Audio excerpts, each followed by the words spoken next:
හරි අපි මේකේ උත්තර ටික බලමු. දැන් මේකේ පළවෙනි ප්‍රශ්නේ තියෙන්නේ මාන සමාන මාන නැත්නම් මොකටද කියලා අහන්නේ. ඒකට ප්‍රත්‍යය බලය කියන්නේ FPD ඒ කියන්නේ නිව්ටන් වර්ග මීටර්. එන් පැස්කල් ගියන පැස්කල් මීටර් පැස්කල් ඒක සමානයි. ගම්මිතාවේද කේදී පැස්කල් එක ආවේගන කේදී පැස්කල් එක සමානයි.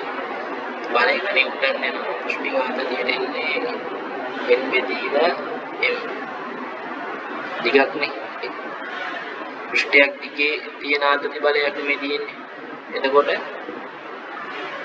mm ඍණ එක ඉන්නේ. එතකොට අපේ උත්තරේ වෙන්න ඕනේ පළවෙනි එකට උත්තරේ 3 තමයි වෙන්න ඕනේ.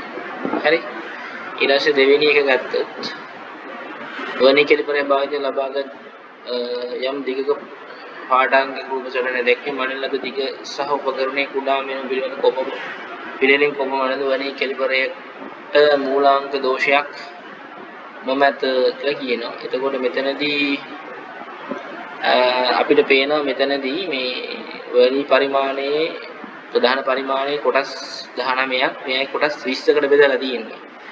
එතකොට ප්‍රධාන පරිමාණයේ කුඩාම මිනිම අපිට පේන මිලිමීටර 1යිනේ. ඒක 1 මිලිමීටර. එතකොට ප්‍රධාන පරිමාණයේ කොටසකදී අපි වර්ණී පරිමාණයේ කොටසකදී අඩු කරන්න එපා. එතකොට වර්ණී පරිමාණයේ කොටසකදී කියන්නේ ප්‍රධාන පරිමාණයේ කොටස් මිලිමීටර කොටස් 19ක් බෙදලා තියෙනවා කොටස් 20කට. එතකොට මෙතන උත්තරේ මිලිමීටර්ස් වලින් එනවා 0.05ක්. සුළු කරපුවාම 0.05ක්. මේක මිලිමීටර වලින් එන්නේ. එතකොට ඒක සෙන්ටිමීටර්ස් වලට කන්වර්ට් කරොත් එහෙම 0.05. එහෙම දින උත්තර දෙකක් තමයි තියෙන්නේ. එතකොට මෙතනදී පාඨාංකය ගන්න තියෙන උතර බිඳුව තියෙන මෙන්න මේ හරියනේ. මෙයාගේ කියන්නේ මෙතන සෙන්ටිමීටර 1.2කට පාඨාංකයක් පෙන්නනවානේ. සෙන්ටිමීටර 1.2කට පාඨාංකයක් පෙන්නනවා. ඒක සෙන්ටිමීටර්ස් වලින් නේද මිලිමීටර්ස් වලින් ගත්තොත් ඒක මිලිමීටර් 12ක්. ඊට පස්සේ අපි ඒකට එකතු කරවුවොත් මේ වර්ණී පරිමාණයේ පාඨාංගය. ඒතකොට ඒකෙදී මෙතනදී 6 තමයි සමපාත වෙන්නේ.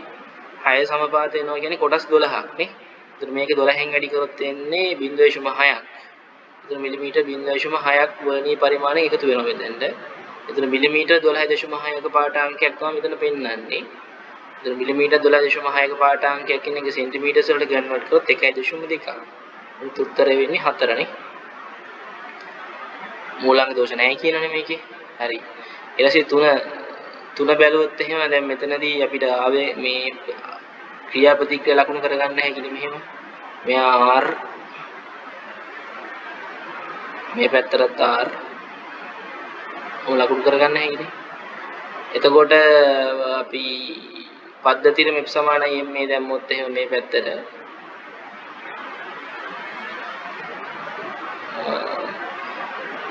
පහ සමානයි පද්ධතියටමයි මම දාන්නේ මුළු ස්කන්ධය කිලෝග්‍රෑම් 10ක් එනවා ත්වරණය a. එතකොට a සමානයි 0.5ක් එනවනේ. a සමාන 0.5ක් එනවා. ඊට පස්සේ මෙයාට විතරක් f සමානයි m මේ දාලා බලන්න. ඉතින් උත්තරේ 4න් වැඩි කරපම නිව්ටන් 2ක් නේද? ඒතර සහැල්ලු ස්කන්ධය මත ක්‍රියා කරන බලයේ විශාලත්වය නිව්ටන් 2යි ලොකු එක්කෙනාම ගත් නිව්ටන් 2ම තමයි. හරිද? ඒතර උත්තරේ මෙතන 2 තමයි. ඊට පස්සේ වාතයේ ධ්වනි වේගය ගැන අහලා තියෙනවා. එතකොට උෂ්ණත්වයෙන් ස්වායක්ත නෙවෙයි උෂ්ණත්වය මත ඩිපෙන්ඩ් වෙනවා. ඒතර ඒක වැරදි.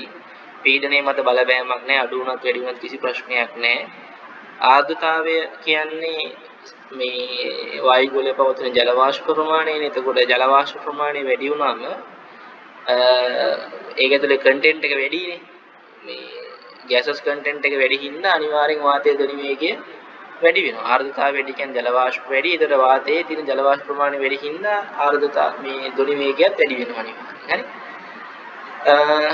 ඊට පස්සේ සරල අනුවර්තයේ චලිතයක මුළු ශක්තිය අනුලෝම සමානුපාතික වන්නේ කියලා වෙන් අහලා තියෙනවා. එතකොට දැන් සාමාන්‍යයෙන් සරල අනුවර්තයේ චලිතයක මුළු චාලක ශක්තිය අපිට ගන්න පුළුවන්නේ E සමානයි භාගයක් m omega වර්ගයේ a වර්ගය කියලා නැත්නම් භාගයක් a වර්ගය කියලා. එතකොට මුළු චාලක ශක්තිය විස්තරය මත රඳා පවතිනවා. හැබැයි මෙතන විස්තරයේ වර්ගයක් තියෙන හින්දා උත්තරේ 4 තමයි ගන්න වෙන්නේ. විස්තරයේ වර්ගය තමයි ගන්න වෙන්නේ. හරි. ඊට පස්සේ අංක 6 ගත්තොත් එහෙම quarks අපි දන්නවා මොනවාද මේ මේ මොනවාද particles වල quarks 6 lepton 6 තියෙන. ඉතින් උත්තරේ easy උත්තරේ පටගාලා එනවා. හරිද? up down charm strange top bottom ඔය 6 තමයි. හරි. ඊට පස්සේ 7 ගත්තොත් 7 අපිට කියන්නේ රූපේ දක්වන තරංග ආකාර දෙක මාධ්‍ය එකම තලයක් ඔස්සේ ප්‍රතිරෝධ දිශාවට ගමන් කර O ලක්ෂයේ C ලක්ෂයට ළඟා වූ විට ලැබෙන සම්ප්‍රයුක්ත තරංග ආකෘතියේ හැඩය කුමක්ද කියලා අහන්නේ. මෙන්න මේ O ලක්ෂය C ට එනකොට ඒ O ලක්ෂයේ C ට එද්දී මෙන්න මෙහෙම නෙන්නේ. මෙයා ඔහොම එනවා. මේ අට කෑල්ල ඔහොම එනවා. එතකොට මෙයාගේ උඩ කොටසත් මෙහෙම තියෙනවා. එතකොට මොකද්ද මේ කෑල්ල මෙහෙම එනවා. නේ? එතකොට මෙයාට මෙයා කැපිලා යනවනේ. මෙයාට මෙයා කැපිලා ගියපුවාම උත්තරේ වෙන්නේ 4 නේ. මේ ලක්ෂය මෙතනට එනවා. එතකොට නේ බීට ඇවිල්ලා තියෙන්නේ. එතකොට මෙයාගේ පහළ කෑල්ල මේ හරියත් එක්ක ඔහම සංසන්දනය වෙන. එතකොට මෙතනදී මේ තරංගයට මේ තරංගේ කැපිලා යනවා.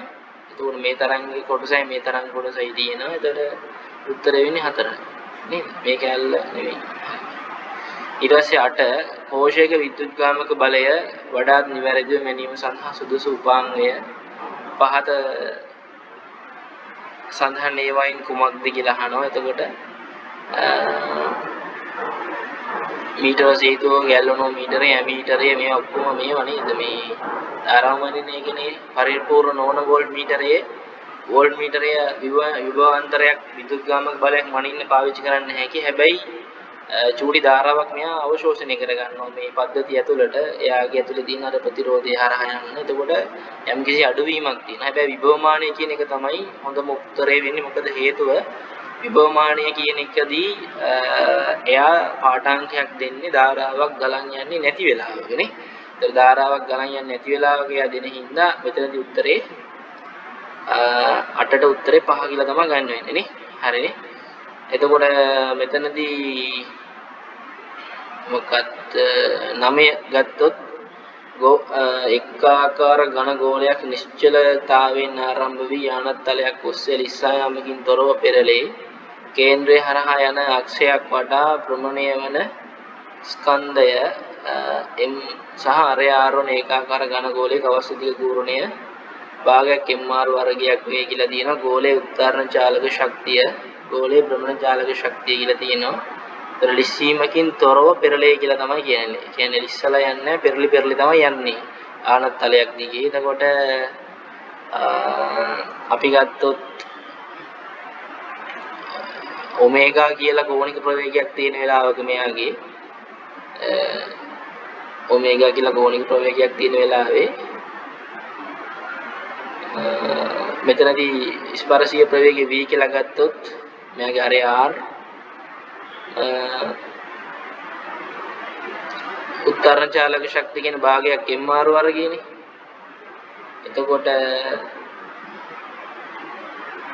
r වර්ගය mv වර්ගය v වෙනුවට මට දාන්න හැකි නේද r බෙදීම r වාරයක් ඔමේගා කියලා. r වාරයක් ඔමේගා වර්ගය බෙදන්න ඕනේ මේ භ්‍රමණ චාලක ශක්තියන භාගයක් i ඔමේගා වර්ගයනේ. ඒතර භාගයක් i ට දාන්න තියෙන්නේ 2 බෙදීම 5යි